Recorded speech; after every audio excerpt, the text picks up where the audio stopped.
Bonjour à tous, aujourd'hui on va apprendre comment créer une proposition payante dans notre système de caisse.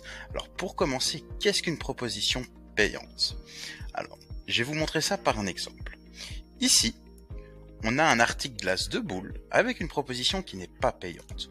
Quand je vais cliquer dessus, j'ai ici des choix de parfums. Pour ma glace de boule, je vais prendre vanille et fraise et valider.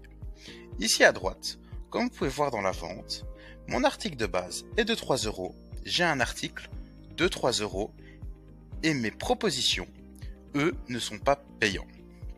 Maintenant, ce que je vais faire, c'est que ici, dans mon exemple avec la glace une boule, j'ai pour commencer mon parfum de glace et derrière ça, j'ai une autre proposition que j'ai également ajoutée avec des propositions dites payantes, c'est-à-dire que j'ai un montant dessus et ça va augmenter la valeur finale de ma vente. Dans mon cas ici, je vais prendre la chantilly.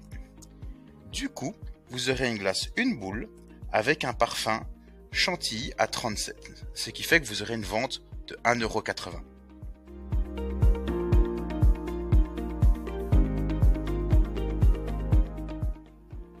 Alors maintenant, on va voir comment configurer une proposition payante. Pour commencer, vous allez vous rendre dans les paramètres, dans l'option proposition. Une fois dans celle-ci, vous allez cliquer sur ajouter proposition pour en créer une nouvelle. Ici, ça va vous demander un nom pour votre groupe, votre proposition. Pour moi, ce sera topping glace.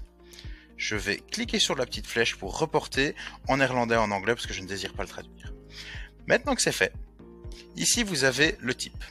Dans mon cas, je veux faire une proposition multi-select puisque ce sont des toppings et je veux que on ait la possibilité de choisir plusieurs articles, par exemple pépites de chocolat et chantilly, et pas seulement l'un des deux.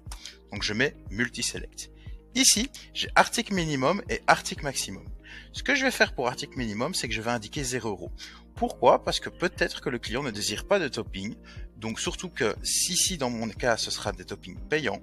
Donc je mets 0 pour qu'on puisse passer cette option. Ici, article maximum, je vais mettre 2 parce que je ne désire pas vendre de glace avec plus de 2 toppings parce que après ça fera trop dessus. Maintenant ici, champ très important, récupérer prix.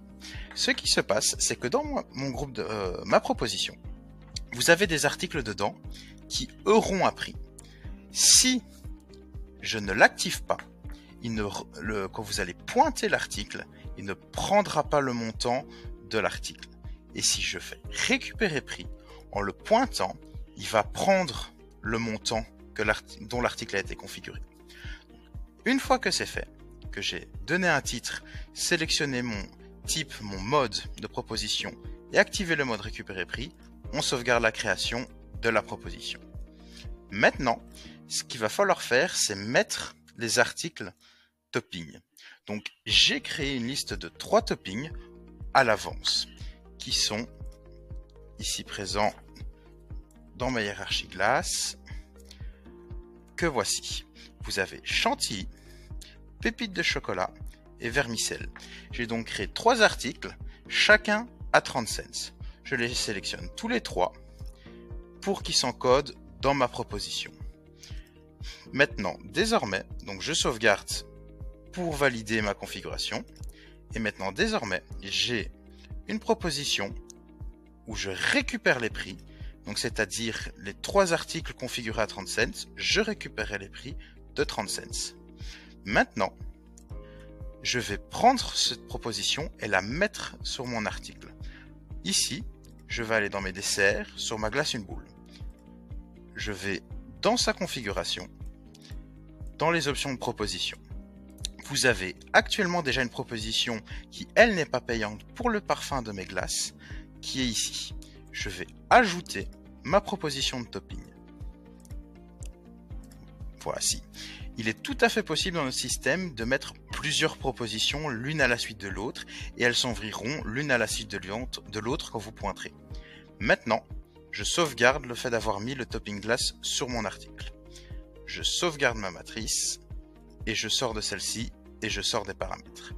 Maintenant, sur mes desserts, que je vais pointer la glace une boule, je vais d'abord avoir mes parfums qui ne sont pas en mode récupérer prix, donc c'est-à-dire que je n'ai pas de prix sur les produits, je sélectionne. Maintenant, je suis sur l'autre page de proposition, où là, j'ai mes fameux articles payants, chantilly, pépites et vermicelles à 30 cents. Et je peux les pointer. Valider. Et maintenant, vous avez votre vente à 1,50 € et vos deux propositions payantes. Donc, comme j'ai expliqué également, c'est que quand vous pointez dessus, j'ai dit qu'on n'était pas obligé d'avoir un topping, donc il est tout à fait possible de juste le passer et vous n'avez pas la sélection de propositions payantes.